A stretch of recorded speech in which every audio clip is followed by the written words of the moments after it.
Magandang araw mga bata! Ako nga pala si Teacher Jaron at ngayong araw na ito, ating pag-aaralan ang tungkol sa bahay or house. Ating aalamin ang iba't ibang kwarto at ang iba't ibang bahagi sa loob ng isang bahay. Makinig kayong mabuti at sumunod sa mga ipapagawa ni Teacher upang matutunan nyo ang ating pag-aaralan ngayong araw na ito. Handa na ba kayo? Simulan na natin ang ating pag-aaral.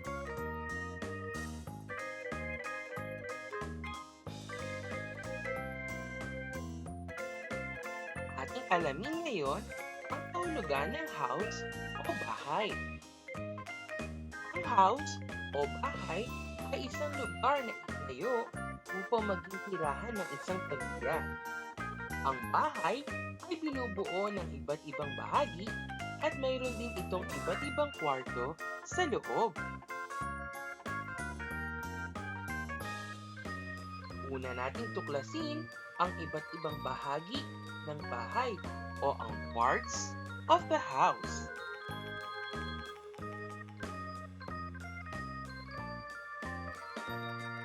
Ang bahagi na ito ay tinatawag na roof o bubong. Ang bubong o ang roof ay ang nagsisilbing takip ng bahay. Pinoprotektahan nito ang pamilya mula sa init ng araw at sa ulan. Mga bata, ano nga ulit ang tawag sa bahagi na ito? Tama, ito ay ang roof o ang bubong.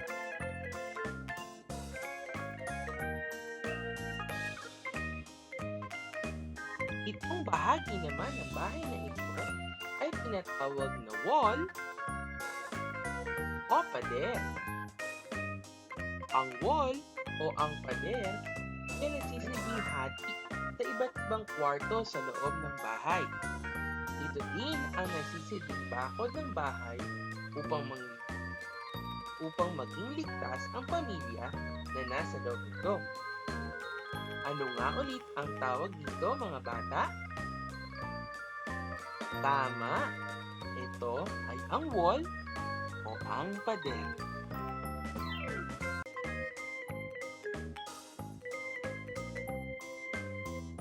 Itong bahagi ng bahay ay tinatawag nating ceiling o kisame. Ang ceiling o ang kisame ay ang takip ng bahay mula sa loob.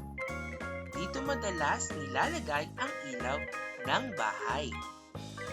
Mga bata, ano nga ulit ang tawag sa bahagi na ito ng bahay? Tama, ito ay ang ceiling o ang kisame. Sunod natin kilalanin ang bahagi nito ng bahay. Ang tawag dito ay floor o sahig o ang bahagi ng bahay na ating tinatayuan at pinagpapatungan ng ating mga gamit sa bahay. Mga bata, ano nga ulit ang tawag sa bahagi nito? Tama, ito ay tinatawag na floor o sahig.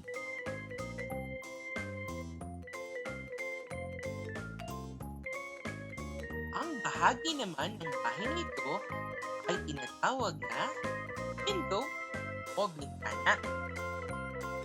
Ang window o ang bintana ay nagsisilbing lagusan ng liwanag at hangin papasok sa ating bahay. Ito ay maaaring gawa sa salamin o kaya sa kahoy. Ano nga ulit ang tawag sa bahagi na ito? Tama, ito ay ang window o ang bintana. Sunod natin alamin ang bahagi na ito ng bahay. Ang tawag dito ay ang door o pinto. Ang door o ang pinto ay ang bahagi ng bahay na nagsisilbing daanan upang tayo ay makapasok sa loob at makapunta sa labas ng bahay. Ito ay kadalasang gawa sa kahoy o kaya'y sa bakal. Ano nga ulit ang tawag dito, mga bata? Tama! Ito ay ang door o ang pinto. Ang huling bahagi ng bahay na ating pag-aaralan ay ang stairs o ang hagdan. Ang stairs o ang hagdan ay binubuo ng mga hakbang na ating dinadaanan kung nais natin umakyat o kaya'y bumaba mula sa isang palapag ng ating bahay. Ano nga ulit ang tawag sa bahagi na ito? Tama! Ito ay ang stairs o ang hagdan. Ngayon, alam na ninyo ang iba't ibang bahagi ng bahay.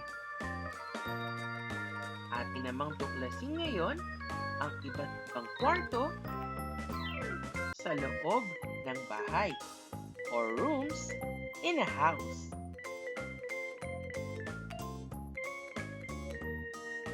Ang unang kwarto sa bahay na ating kikilalanin ay ang living room.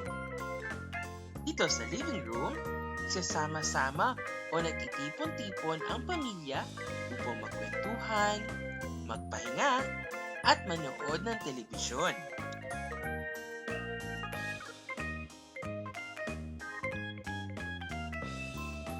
Ito ang iba't ibang mga bagay na madalas nating matatagpuan sa living room.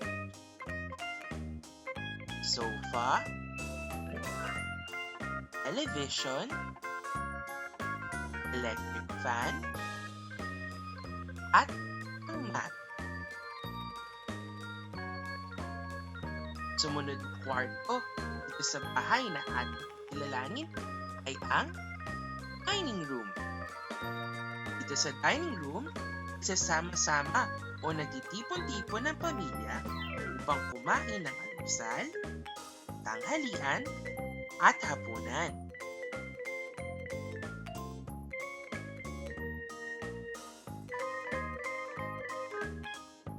Ang mga bagay na madalas nating makikita dito sa dining room ay table, chair, plates, at utensils tulad ng spoon, fork, at knife.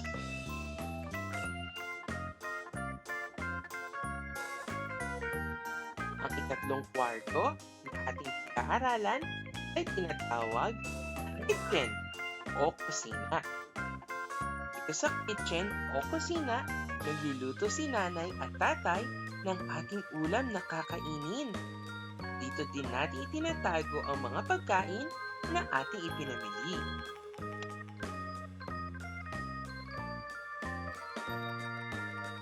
Ito ang mga bagay na kadalasan ay makikita natin sa loob ng ating kitchen.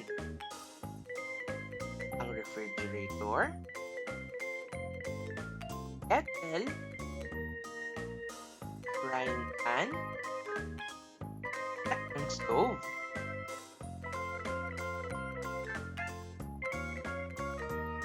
Ikapat naman ang kwarto dito sa ating bahay ay tinatawag na bathroom o banyo. Dito sa bathroom o banyo, tayo ay naliligo o naglilinis ng ating katawan. Dito din tayo umiihi at dumudumi.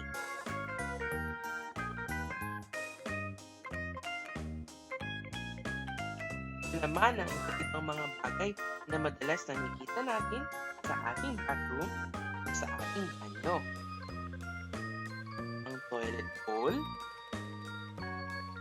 ang pail, ang soap, at ang sink.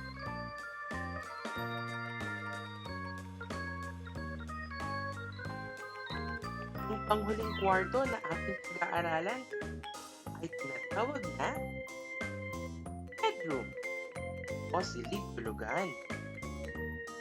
Sa bedroom, tayo ay natutulog. Dito natin din itinatago ang mga personal na gamit natin tulad ng ating damit.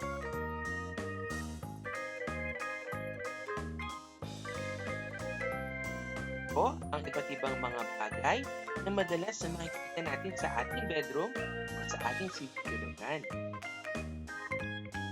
Ang bed, at pillow, blanket, at cabinet.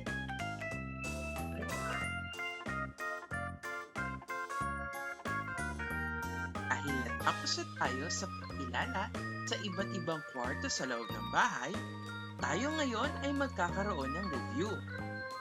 Tukuyin ninyo ang kwarto na aking pinapahulaan ayon sa mga sasabihin kong mga bagay na ginagawa natin dito. Pagkabilang ko ng 5, isigaw ninyo ang inyong sagot. Handa na ba kayo? Simulan na natin ang ating review. Unang tanong, sa aling parte sa bahay nagtipon ng pamilya upang magkwentuhan at magpahinga? 1, 2, 3, 4, 5. Ano ang sagot niyo? Tama! Ang sagot ay living room. Pangalawa naman, sa aling kwarto sa bahay tayo ay naliligo, umiihi at dumudumi? 1, 2, 3, 4, 5. Anong sagot nyo? Tama! Ang sagot ay bathroom o banyo. Pangatlong tanong, sa aling kwarto naman nagluluto ng pagkain si nanay at si tatay? 1, 2, 3, 4, 5. Anong sagot nyo? Tama! Sa kitchen o sa kusina, nagluluto si nanay at tatay ng ating pagkain. Ang husay nyo! Tingnan natin ang pang-apat na tanong. Sa aling kwarto sa bahay, tutulog tayo at nagtatago ng ating personal na mga gamit? 1, 2, 3, 4, 5. Anong sagot niyo mga bata? Ang husay niyo talaga!